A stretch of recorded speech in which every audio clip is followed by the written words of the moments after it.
En política española pesa mucho el Sáhara Occidental. Yo diría que es de los pocos. Yo diría que en España la política internacional ha pesado poco siempre, cuando hablamos de las dinámicas internas que hay en la política española. Pero sí hay algunos temas que son especialmente sensibles. Yo me atrevería a decir que son el Sáhara y en menor medida todo lo que tiene que ver con la OTAN y demás como como grandes puntos de fricción o grandes puntos que pueden llegar a condicionar en algún momento el voto, ¿no? Como tendencias generales, ¿no? Evidentemente ahora será Palestina o hace unos años pues podía ser el tema de la integración económica europea, ¿no? Pero hay grandes consensos generales.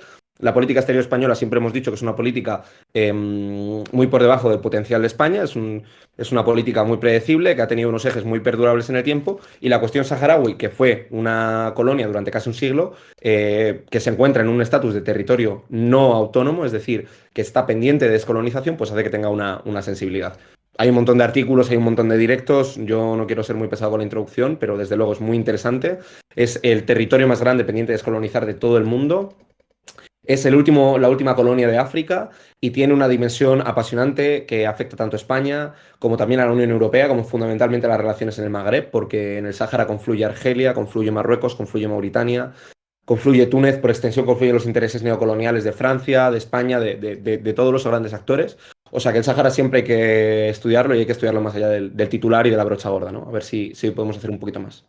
Bueno, ya está. De hecho, aquí Néstor acabamos de empezar y ya nos ha traído alguna que otra cuestión relevante para seguir el asunto. Ya sabéis, el Sáhara Occidental, un tema sobre el que España tiene incluso, Néstor, así como último punto de la introducción antes de entrar en materia, una cuestión de responsabilidad histórica. Responsabilidad, bueno, determinada, de hecho, así, por la comunidad internacional. Efectivamente, hay dos elementos fundamentales que tienen que ver con la responsabilidad legal de España para con el Sáhara Occidental. La primera es la opinión consultiva que dan el secretario de Asuntos Jurídicos de Naciones Unidas, que en 2006 establece que España es una potencia administradora de iure del Sáhara Occidental, es decir, a ojos de la legalidad internacional, España es potencia administradora del Sáhara Occidental. Eso quiere decir que hay un territorio al que se le reconoce que tiene derecho a ejercer su independencia, pero que la potencia que ejercía el control colonial se ha desentendido, que fue España. Eso, que tú te desentiendas, no significa que tus obligaciones desaparezcan, ¿no? Esto es como decir, no, usted ha cometido un delito o tiene unas ciertas responsabilidades y dice, no, no, yo me desentiendo. Bueno, a ojos del derecho internacional, España es potencia administradora de iure. El aspecto que mejor lo detalla es la sentencia del 2006, pero también podríamos ir a la opinión consultiva de la Corte Internacional de Justicia de 1975.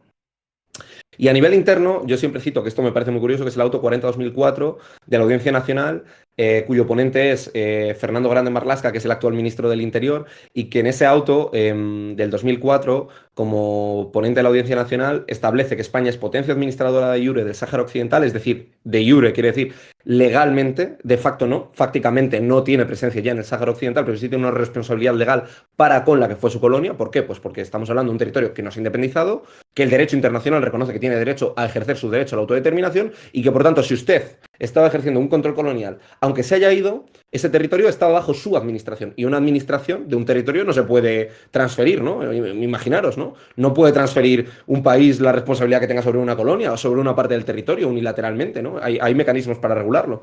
Y entonces Grande Marlaska decía que España es potencia administradora de iure, ministro del Interior que ha firmado el giro de posición de España, y también decía que había indicios ostensibles de genocidio, de que se había practicado genocidio contra el pueblo saharaui y citaba declarar a una docena de altos cargos marroquíes por haber utilizado, pues entre otros, fósforo blanco contra la población civil saharaui, haber realizado desapariciones, torturas, etcétera, etcétera. Todo eso está muy bien documentado.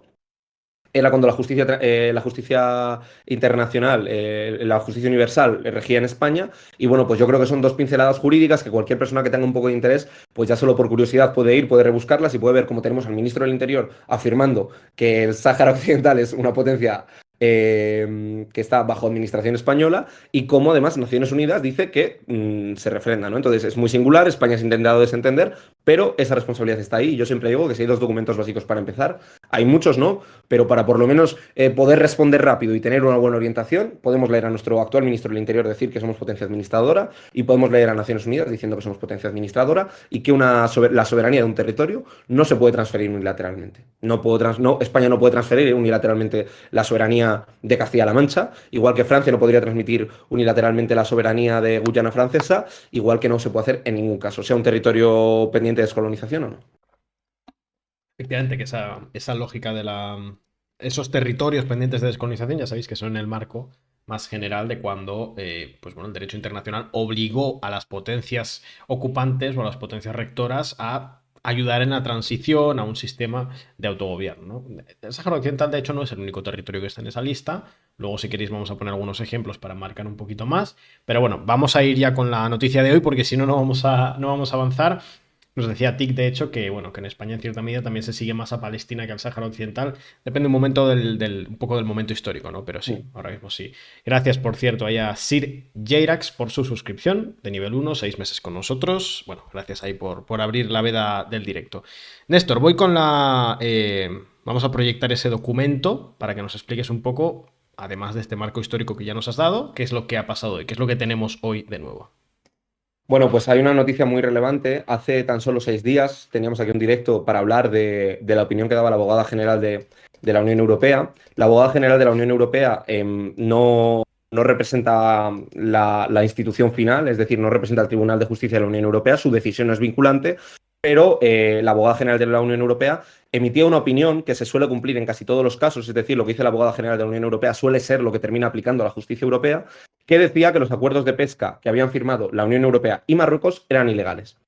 Y decía que eran ilegales porque esos acuerdos que se habían firmado hace ya una década incluían las aguas territoriales del Sáhara Occidental. Y por tanto, las aguas del Sáhara Occidental no puede acordarse su explotación o no con Marruecos porque no le pertenecen a Marruecos. Ese es el criterio que había detrás de esta decisión. ¿Qué pasa? Que esa decisión, que era más que previsible, porque ya se había fallado en primera instancia, es decir, el primer escalafón de justicia europea, aquí no quiero ser muy técnico, pero hay que explicarlo, el Tribunal General de la Unión Europea ya había fallado hace 2 años diciendo que efectivamente las aguas del Sáhara Occidental no se podían incluir en un acuerdo bilateral entre Marruecos y la Unión Europea, básicamente porque eso no es ni parte de Marruecos ni parte de la Unión Europea. Entonces no se puede acordar la explotación de un territorio si tú no tienes soberanía plena sobre él. Entonces, la abogada general emitió un informe que va a ser previsiblemente la base legal sobre la que se apoya el Tribunal de Justicia para su resolución definitiva, es decir, para sentar ya doctrina de manera firme, y decía que habría que anular el acuerdo de pesca. Dice muchas cosas, ¿no? Dice que hay que etiquetar los productos que llegan de territorios ocupados para que claramente venga identificado que esos productos que se producen en el Sáhara Occidental no son marroquíes, sino que vienen de un territorio ocupado, como es el Sáhara Occidental. Bueno, dice muchas cosas, ¿no? Pero dice fundamentalmente que el acuerdo de pesca sugiere que se suspenda, como ya hizo en primera instancia el Tribunal General de la Unión Europea. Y entonces, si esto pasa el día 21, se pronuncia la abogada general pidiendo esa anulación del acuerdo de pesca el día 21, unas horas después emite este documento que es un poco surrealista porque no lo emite el Ministerio de Defensa marroquí, que no tiene un Ministerio de Defensa exactamente, ¿no? Pero emite el Ministerio para Asuntos de Agricultura y Pesca, emite un aviso que transmite a los pescadores de toda la costa marroquí, en la que dice que se van a celebrar una serie de maniobras militares de gran importancia que van a tener lugar mañana, en principio mañana, y que van a tener lugar en las aguas precisamente en disputa. Es decir, las aguas que han sido protagonistas va a desplegar mañana la Armada marroquí un gran ejercicio militar que va a afectar concretamente a Agadir y a Sidi Ifni, que esas son partes del sur de Marruecos, del sur geográfico de Marruecos, pero también a El Ayoun y a Dakhla, la antigua Villa Cisneros, que son aguas, precisamente, son ciudades saharauis cuyas aguas son también objeto de esa disputa jurídica que se ha saldado con una derrota por parte de Marruecos en la justicia europea. Pues muy bien, mañana tendremos ejercicios marítimos militares por parte de Marruecos en esas aguas. Y esto es importante porque es maniobras militares de un actor pegando con las aguas territoriales españolas, por tanto pegando con las aguas territoriales europeas. Son maniobras que son una respuesta a una decisión de la justicia europea, por tanto es una respuesta a una decisión soberana de la Unión Europea en clave abiertamente agresiva, es decir, no esconde su objetivo belicista y su objetivo chantajista Marruecos, y que además tiene una peculiaridad muy importante, y ahí te pediría que pongas el segundo mapa, que va a celebrar unas maniobras militares, no tiene ningún precedente, estas maniobras militares no se han producido nunca, y son importantes por 3 razones. La primera, el momento en el que se producen. Se producen después de un fallo de la justicia europea. Es decir, en el momento en el que la justicia europea dice las aguas del Sáhara Occidental no le pertenecen a Marruecos y por tanto no podemos firmar un acuerdo comercial con ellos que afecte a esa área, Marruecos dice, sí, voy a hacer un ejercicio militar. En segundo lugar, por las aguas que ocupa. No solo porque son las aguas del Sáhara Occidental, que son ilegales, sino porque son las aguas que afectan y que son adyacentes a España. Y ahí estáis viendo que las aguas del Sáhara Occidental, la CEE es zona económica exclusiva, se solapan con las aguas territoriales de Canarias. Entonces, no solo es que esté haciendo no solo es que esté haciendo una maniobra militar en un territorio inhóspito en el que la Unión Europea, bueno, pues no comercia, pero ni le va ni le viene. No, no, es que lo está haciendo junto a la frontera española. Literalmente lo está haciendo a unos pocos kilómetros de las Islas Canarias. Y esto es importante porque Marruecos no ha notificado, ni tan siquiera formalmente, al Ministerio de Defensa o al Ministerio de Asuntos Exteriores español sobre estas maniobras.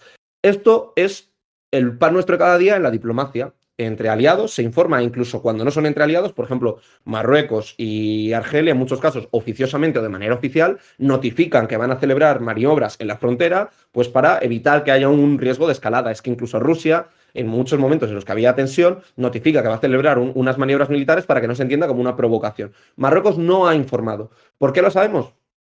Pues porque el gobierno canario de las Islas Canarias ha presentado una preocupación, una queja ante el gobierno central español y les ha dicho, oiga, es que voy a tener mañana patrulleros militares realizando maniobras con fuego real a unos pocos kilómetros de mi costa, donde pesca mi flota pesquera, donde tengo a mis barcos de recreo o donde puedo tener a mis barcos militares, porque puede haber perfectamente patrulleras españolas en esa región, y a mí nadie me lo ha notificado. Y el gobierno español ha dicho, yo no sé nada, pregúntenle al Ministerio de Defensa, y dice el Ministerio de Defensa, yo no sé nada, pregúntenle al Ministerio de Asuntos Exteriores.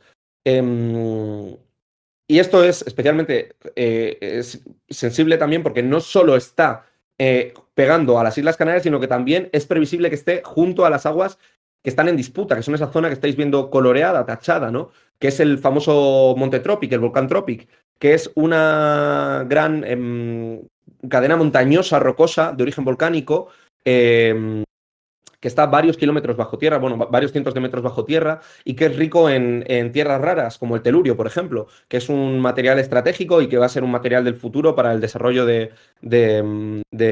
baterías, etcétera, etcétera.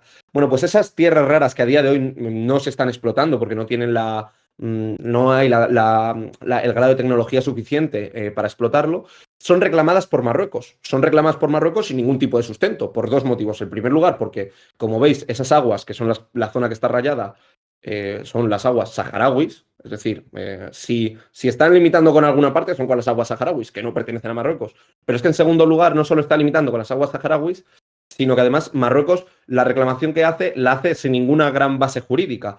Porque el Monte Tropic viene a ser una cadena montañosa de origen volcánico que estaba, podríamos decir, en la misma, no quiero, aquí voy a ser imperfecto, impreciso, pero vendrían a estar como en la misma cadena montañosa que las Islas Canarias. Es decir, en el proceso de formación que tienen las placas tectónicas y los movimientos sísmicos hace millones de años, se forman las Islas Canarias y hay una continuidad geomórfica hasta el Monte Tropic. Esta continuidad geomórfica son los criterios que utiliza Naciones Unidas para delimitar las aguas. Es decir, en una zona que no pertenece claramente a ningún país, pues tú te orientas pues, por criterios geomórficos y no solo históricos para delimitarlo. Entonces no hay por dónde cogerlo, no hay por dónde cogerlo.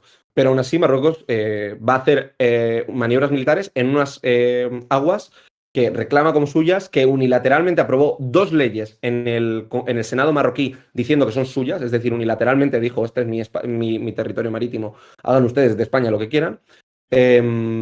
Y por tanto, siento si he aturullado mucho, este tema me apasiona y tiene un montón de información que conviene explicar, pero estamos hablando de que mañana va a haber maniobras militares en unas aguas que hace una semana la justicia europea decía que no le pertenecían a Marruecos, en una respuesta a una decisión soberana de la justicia europea, en la frontera española, sin que se le haya notificado al gobierno español, y en la zona aledaña a un territorio que reclama Marruecos sin ningún tipo de sustento jurídico. O en caso de que tenga sustento jurídico, que por lo menos están en disputa y no conviene hacerlo. Es un gesto inamistoso, a ojos de cualquier diplomático o a ojos de cualquier estudioso, realizar maniobras militares en la frontera sin avisar, pero más especialmente en un territorio que está en disputa, que es el del Sáhara Occidental, y en unas aguas que has reclamado unilateralmente, como son las del Monte Tropic.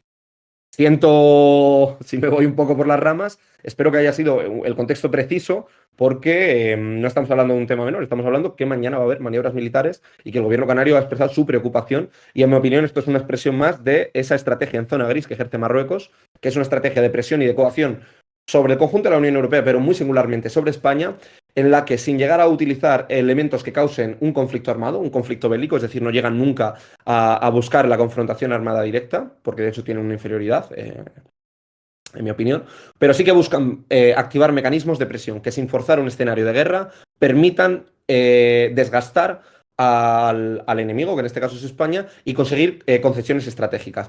Ese es el caso que claramente hacen con asuntos migratorios, que hacen con el tráfico de la droga y que hacen también con este tipo de maniobras militares. Es decir, tú puedes presionar por distintos lados, erosionar la legitimidad del adversario y no hacerlo declarando la guerra. Basta con que en este caso estén diciendo, no, estoy haciendo maniobras militares en lo que yo denomino mi territorio, no, yo estoy permitiendo el tráfico de migrantes en mi territorio y otra cosa es que lleguen a España y hagan lo que quieran. No, no, es que yo no puedo parar el tráfico de drogas porque no tengo mecanismos. No, no, es que yo no comparto cooperación en materia de inteligencia, de lucha contra el yihadismo, porque, bueno, pues es mi decisión y no tengo la información suficiente. O, bueno, pues varios. O sea, podría enumerar decenas y decenas de casos, ¿no? Bueno, y de hecho hay muchas preguntas, Néstor, de Medulio, de Babayaguita, bueno, de varias personas en el chat, pero muchas de ellas van en la misma línea. ¿Qué podría hacer España y si va a hacer algo o no?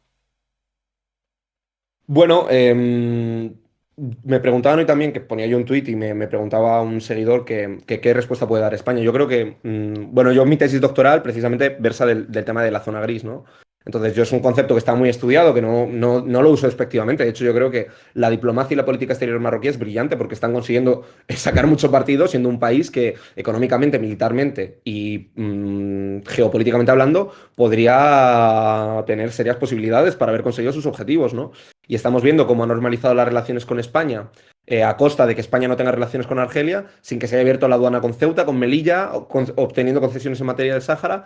Y entonces, esto lo digo en primer lugar. Yo hablo de que Marruecos ejerce una estrategia de zona gris que, por supuesto, es agresiva, que a mí me parece que es algo objetivo y que está en el orden del día de la geopolítica en el siglo XXI. Relaciones que son complejas, que tienen aristas y que utilizan elementos de desestabilización. Dicho esto, ¿qué está haciendo España? En mi opinión, esto es lo que me preguntaba un seguidor hoy, lo peor que se puede hacer es no dar una respuesta, porque Marruecos tiene una estrategia de hechos consumados. Es decir, Claro.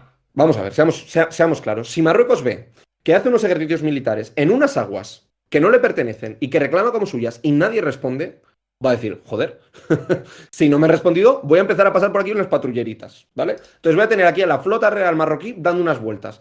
Y ya para cuando se quieran dar cuenta, ya va a ser la norma común que tengamos a la flota marroquí desplegada en aguas territoriales saharauis, que es lo que ya está pasando. Lo mismo pasa con el tema de la migración. Si tú permites que entre la migración y no respondes con contundencia, pues Marruecos va a entender que es un arma que puede utilizar y abrir y cerrar los ciclos migratorios. España tendría que responder, y esta es la gran duda de la zona gris, ¿no? Cuando estás confrontando estrategias que no son claramente belicistas, que no tienen una autoría claramente definida, ¿no? Porque Marruecos siempre dice, no, no, yo no fuerzo el narcotráfico, es que meten la droga los narcotraficantes, no, no, yo no fuerzo la inmigración, es que no puedo hacer esto, no puedo evitar los flujos migratorios. Evidentemente, claro que puede, claro que tiene herramientas, o sea, eso lo modula en función de sus intereses. Pero la respuesta es difícil, pero se tiene que dar, porque si no, como digo, se avanza en una política de hechos consumados, que viene a ser la consolidación del statu quo. Y el statu quo, Marruecos lo va erosionando progresivamente, porque si hace unos años podía ser inimaginable que Marruecos reclamase como propias Ceuta y Melilla, siempre ha estado en su imaginario, pero ahora lo verbalizan con cierta realidad y se han visto capacitados de que la embajada de Marruecos en España, tú hoy te metes embajada de Marruecos en España y el mapa que tienen aparece Ceuta y Melilla como marroquí. O sea, es así de claro. O que Al-Othmani, el ex primer ministro marroquí, hablase de las plazas ocupadas de Ceuta y Melilla. Entonces, vemos cómo hay un avance progresivo y cómo las posiciones que se van tomando, si tú no respondes a estas estrategias de coacción que son comunicativas, migratorias, políticas, económicas, se sientan, o sea, hay hechos consumos. Entonces, es difícil, hay que estudiarlo, hay que responder con inteligencia y con una lógica que vaya en esa dirección. No es fácil, pero tiene que ver con que si Marruecos te presiona con un lado, pues tú puedes a lo mejor presionar por otro. Oye, pues es verdad, no, voy a aplicar inmediatamente el acuerdo de pesca, o voy a dar un mayor reconocimiento al estatus del Frente Polisario, o voy a limitar las exportaciones de tomates marroquíes, que por cierto es una polémica muy grande, o de cítricos que llegan desde Marruecos. Hay un montón de maneras de contrapesar y al final buscas un equilibrio. Entonces, esa debería ser la línea.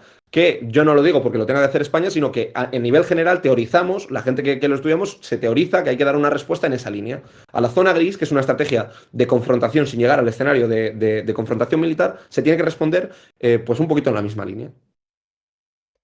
Sí, que es lo que decías, ¿no? Está el Que chat ardiendo, realidad. ¿eh? Yo no sé si será bueno o malo, pero Sí. está el chat ardiendo. Bueno, pues todos en realidad, la mayoría con el mismo tema, con la tendencia histórica de los últimos tiempos, ya larga data en realidad del gobierno de España, de en realidad no responder a este tipo de movimientos. No hay un precedente directo de que España haya respondido contundentemente. Que eso también sería interesante ver las consecuencias que genera, porque de alguna forma se alimenta este tipo de accionar por parte de Marruecos también. Mira, el único presidente, que yo, vamos, que no me van a acusar a mí de ser simpatizante, pero quiero decir, porque además ni votaba yo. Pero el único presidente que ha dado una respuesta contundente a la estrategia de Marruecos, que es una estrategia de larga data, fue Aznar, que dijo, ¿ves? Lo de Perejil era lo mismo, es un islote que España no tenía claramente bien delimitado, donde no había una presencia y tal. Y dice Marruecos, voy a mandar allí a 12 soldados y que pongan unas tiendas de campaña. Si España no responde, sabe Dios que progresivamente se quedan allí, es esa lógica. Con Ceuta y con Melilla han conseguido que España normalice las relaciones a cambio de abrir una aduana que no han conseguido. En Ceuta y en Melilla han permitido la entrada de 15.000 migrantes, que es el mayor ingreso de migrantes en la historia reciente de España en una única vez. Es decir, en 24 horas entraron 15.000 personas, usados como, como carne de cañón por el propio gobierno marroquí. Es decir, dejó que sus ciudadanos entrasen, se arriesgasen la vida. Varios de ellos murieron, no recuerdo si 4 o 7, y los dejaron entrar. Cerró las relaciones económicas, argumentando el COVID. Cerró la llegada de ferries. Hizo declaraciones alentando a recuperar la soberanía de las plazas. Es decir, hace varios aspectos y ahora hemos visto que, como no hubo una respuesta contundente, incluso ahora que las relaciones con Marruecos son buenas, no se ha sido capaz de que Marruecos regrese al estatus previo, que era el de tener una normalización económica con Ceuta y con Melilla. Entonces, no ha habido una respuesta coherente, desgraciadamente, en mi opinión. Y yo no soy nada nacionalista. No soy nada nacionalista, pero no la hay. O sea, yo si me pagasen por asesorar al gobierno español o me pagasen por asesorar al gobierno, a cualquier otro gobierno y se aplicasen estas estrategias, diría que la estrategia que está aplicando España, que es la de apaciguamiento, no da ningún fruto. No da ningún fruto a corto plazo, por lo menos. Totalmente. Por cierto, nos preguntabais por el chat. A ver, entiendo que se está viendo bien. Sí, estos son, que nos pedíais la lista, los territorios pendientes de descolonización según Naciones Unidas a día de hoy. ¿Vale? Para que tengamos un poquito también de marco con respecto a cuáles son no tanto las figuras, ¿no? No, sino otros casos que estarían al mismo nivel ahora mismo de lo que está el Sáhara Occidental. Mm. Tenéis ahí, bueno, el propio Sáhara Occidental. No sé, no estoy consiguiendo que se me vea, no sé por qué, está como Néstor ocupando mi espacio sin tener el voluntad de Solo eso. simbólicamente, nunca. Lo que pasa es que le estoy, claro, estoy hablando como a través de él, ahí está. Estaba siendo un poco ventrílocuo la situación. Bueno, tenéis a Sáhara Occidental, Anguila, Bermudas, Islas Vírgenes Británicas, Islas Caimán, Islas Malvinas, Montserrat, Santa Elena, Islas Turcas y Caicos, Islas Vírgenes de Estados Unidos, Gibraltar, Samoa Americana, Polinesia Francesa, Guam, Nueva Caledonia, Pitcairn y Tokelau. Esos son un poco los territorios para que más o menos podamos ubicar un poco, ¿no? La comparativa. Sí, y el caso de Gibraltar es especial porque se conoce el de España y se refiere a que el derecho internacional, o sea, aquí nosotros que somos analistas de geopolítica, pues no somos ilusos, ¿no? Siempre decimos que el derecho internacional tiene una limitación clara, no tiene una capacidad de vinculación, la arquitectura internacional contemporánea que nace después de la Segunda Guerra Mundial y que tiene sus orígenes después de la paz de Westfalia, pero bueno, que es un orden internacional precario, que no tiene una capacidad de vinculación, pero el derecho internacional son normas básicas que permiten dar un ordenamiento estandarizado. Entonces, nosotros siempre decimos que el derecho internacional es una herramienta que se utiliza como arma arrojadiza en muchos casos, pero que sí que constituye unos marcos básicos.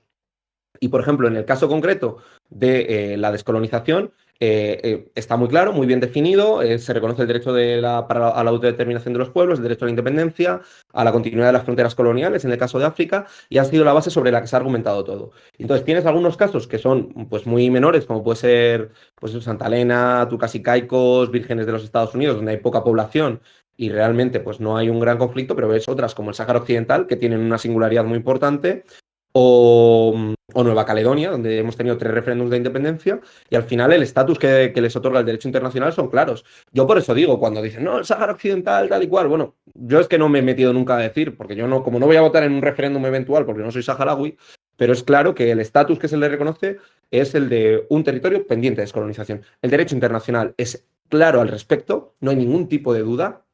Lo dice Naciones Unidas, que desde 1963 incluye el Sáhara Occidental. Lo dirá posteriormente la opinión consultiva jurídica del 2006 y lo dirá también la Corte Internacional de Justicia, a la que se le pregunta en 1975, oiga, Corte Internacional de Justicia, aquí tengo a Marruecos que dice que esto es suyo, aquí tengo a Mauritania que esto dice que es suyo y aquí tengo a España que es la potencia colonial. ¿Quién tiene razón? Y dice la Corte Internacional de Justicia, pues verás, lo que está claro es que había una población en el Sáhara Occidental que, aunque haya tenido relaciones de distinto tipo con Marruecos o con Mauritania, igual que la población española ha tenido a lo largo de la historia distintas relaciones con Portugal y con Francia, son un grupo poblacional propio que tiene derecho a ejercer el derecho a la autodeterminación. Y como el estatus jurídico es tan claro y tan evidente, ni siquiera Marruecos, que tiene una relación privilegiada con la Unión Europea, es capaz ni por la coacción ni por la presión de revertir el estatus. Y por eso nadie reconoce el Sáhara Occidental como marroquí, salvo Trump y a través de un tuit, porque luego no lo ha podido ejercer. Pues porque es que el estatus es clarísimo, en mi opinión. Es verdad que yo no soy un experto en derecho internacional, pero tengo nociones y sigo la esta. Es el caso más claro donde el derecho internacional es sumamente contundente y lo deja claro. Sáhara Occidental, territorio pendiente de autodeterminación. Veremos qué deciden, ¿no? Pueden decidir quedarse en Marruecos, pero por lo menos ese derecho lo tienen reconocido. Bueno, pues un debate que ha abierto bastante la veda, ¿no? Evidentemente, siempre que viene aquí Néstor a charlar de esto genera, no sé si diría tanto polémica, pero es un tema evidentemente que es curioso. Quizá no genera tanta audiencia como otros temas en términos de llegada a cantidad de gente que viene aquí a ver el directo, pero genera mucha más participación quizá que otros temas por lo que hemos comentado, ¿no? De que de alguna forma toca directamente, al menos la actualidad dentro de España. En tanto nuestro público, pues una parte considerable de él nos ve desde España, pues evidentemente esto pesa, ¿no? Esto tiene un recorrido importante como no podía ser de otra manera. Pero bueno, Néstor, no sé si quieres hacer algún tipo de cierre, algún resumen o algo, y pasamos, si te parece, al segundo bloque del día de hoy, para que no se nos eche demasiado el tiempo encima. Eso es, cambiamos. Nada, veo que hay muchas preguntas. Yo creo que podemos dejarlo para otros directos. Yo animaros a ver los artículos que tenemos Sí. coberturas muy extensas en la página web. Tenemos bastantes directos en el canal de YouTube. Yo además creo que tenemos mucha virtud al no enfangarnos nunca en política nacional. Más allá de decir que creo que no hay una política coherente a nivel nacional y no hay una respuesta coherente por parte del gobierno, yo creo que es una reflexión interesante para llevarse y que cada uno la plantee en casa. En todo caso, animaros y que si hay alguien que quiera profundizar en el caso, pues ya digo, aparte de los artículos que tenemos, el auto 40-2004, en el que nuestro ministro del Interior dice que España es responsable de la descolonización del Sáhara Occidental y que allí se está cometiendo un genocidio, hay indicios de ello. Es que con ese auto que te lo dice el ministro del Interior es que quiero decir, yo soy un tipo que analiza y que creo que en este caso controla algo, pero bueno, ya que te lo diga Grande Marlaska es Sí, sí, imparable. efectivamente. Es pesado en términos legales y sobre todo en términos argumentales.